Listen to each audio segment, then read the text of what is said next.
দুঃখের ভারে যখন সব ইচ্ছা, সব স্বপ্ন, সব আশা মরে যায়, তখনও আশার আলো দেখা যায়। মানুষ যত কঠিন সময়ের মধ্যেই থাকুক না কেন, অন্ধকার কখনো চিরস্থায়ী নয়। অন্ধকারের পর আলো দেখা যায়। রাত যত গভীর হয়, ভোরের আলো ঠিক ততটাই কাছে চলে আসে।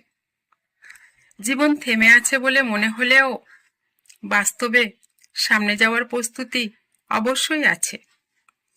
আল্লাহ কখনো কারো চোখ থেকে অশ্রু ঝরান না, যদি না সেই অশ্রুর বদলে শক্তি দেওয়ার পরিকল্পনা থাকে। হতাশা যখন চেপে ধরে, ঠিক তখনই নতুন শক্তি জন্মায়। ব্যর্থতার পরেই সফলতার দরজা খুলে যায়।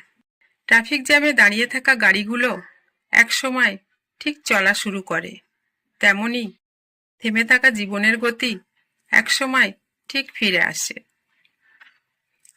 দুঃখকে শেষ ভেবে নয়, শুরু ভেবে নিতে হয়, কারণ আল্লাহর রহমতের দরজা কখনো বন্ধ হয় না। হাল ছেড়ে দিও না, কারণ থেমে যাওয়ার মতো সময় এখনো আসেনি। আলো এখনো নিভে যায়নি, বরং জ্বলে ওঠার অপেক্ষায় আছে। জীবনের সবচেয়ে বড় সত্য হলো, মানুষ ভাঙে কিন্তু মানুষ হারায় না। যখন পথের সব আশা অন্ধকার হয়ে যায়, তখনই নতুন পথ জন্ম নেয় আল্লাহর হিকমতে। লক্ষণীয়,